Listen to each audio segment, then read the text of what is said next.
e hoje nós vamos falar sobre salas multisseriadas. Me pediram para falar um pouquinho da minha experiência com salas multisseriadas. Vou contar nesse vídeo para você. Já confesso que não foi lá muito boa essa experiência não, mas vou contar aqui certinho como que aconteceu e o que eu fiz, né? Como foi o meu trabalho aí nessa turma. Mas antes eu peço para você inscrever no canal, clica já no sininho para ativar e todas as vezes que eu soltar um vídeo novo você receber. Dá o seu like, seu joinha. Quer falar comigo? Escreve aqui, comenta que eu respondo ou vem aqui em cima no meu Instagram, Dia a Dia na Escola Oficial.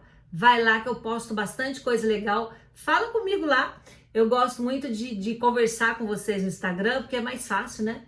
Então vai lá, fala comigo. E vamos lá. Salas multisseriadas. Como é que funciona isso?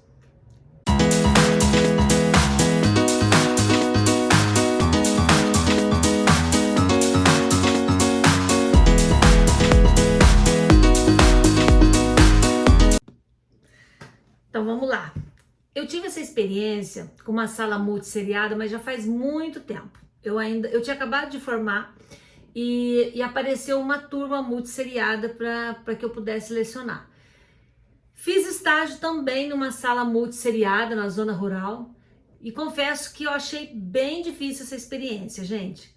Como que funciona? O que eu fiz na época e que até deu resultado, mas vamos lá. Primeiro que você tem que ser uma pessoa extremamente organizada, mas muito, muito organizada e tem que também ter todo o seu planejamento impecável e em dia no que você vai fazer com cada turma. Então, o que eu fazia? Eu tinha, por exemplo, na época, uma turma na época era série, era primeira série, segunda série, terceira série e quarta série.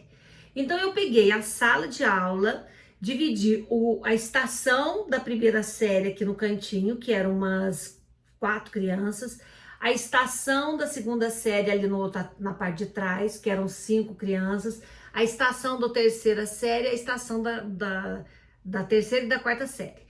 Então eu fiz 4 grupos na sala, tá? As crianças não ficavam um atrás do outro, era um círculo, eu coloquei as carteiras em forma de círculo.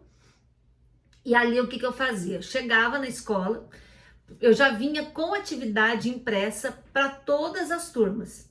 Então eu chegava na escola, já distribuía para todos os grupos uma atividade impressa e ali dava para. Normalmente eu começava com a primeira série. Então eu dava atividade impressa para o segundo, para o terceiro e para o quarto, um exercício para já ir fazendo com texto, interpretação de texto, alguma coisa assim. Normalmente era uma atividade até igual. Quando era, por exemplo, uma produção de texto, eu pegava uma produção de texto, entregava para segunda, terceira, quarta série. O tema era o mesmo, eu explicava o que eles tinham que fazer e cada grupo fazia a sua atividade. Aí eu ia lá na primeira série e dava uma aula ali, uma atividade para eles ali. Enquanto eles faziam uma atividade, eu ia lá na segunda série, dava outra atividade ali. E assim eu ia pulando. Terminava uma atividade, eu dava outra. E eu sempre tinha atividade comigo, impressa, guardada, porque se alguém terminasse na frente, eu já dava outra atividade em seguida. Então, tinha um roteiro e eu tinha que falar baixo com eles ali.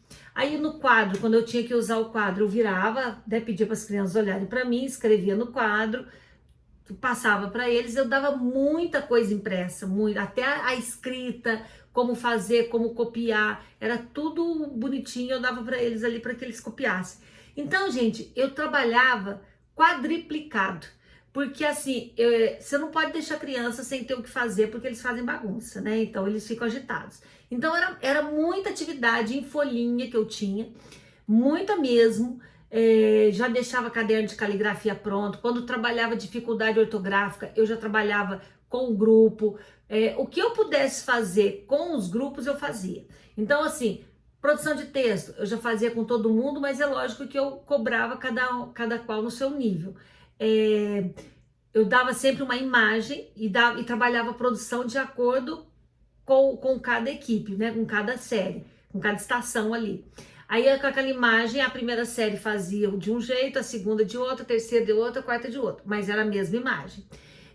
Atividades de produção de texto eu fazia assim, Com interpretação de texto, eu gostava de usar o mesmo texto, só que as perguntas eu fazia perguntas diferentes para cada nível. Quando era um teatro, eu gostava de fazer um teatro com todo mundo junto, né, interagir a sala inteira. Era legal, gente, assim, nesse ponto. A matemática que era mais complicada, porque às vezes eles ficavam escutando do outro, né? Então ficava mais confuso. Às vezes eu tinha que deixar uma atividade, quando era matemática eu tirava da sala, fazia ali fora e olhando dentro o que eles estavam fazendo, então eu ficava meio louca. Mas dava certo. O importante é não deixar a criança ociosa, não deixar a criança à toa. E usar o máximo de atividade possível de maneira coletiva, só que cobrando de acordo com o seu nível. Era assim que eu fazia, quase morri, trabalhei demais da conta, era muito desgastante, era muito cansativo.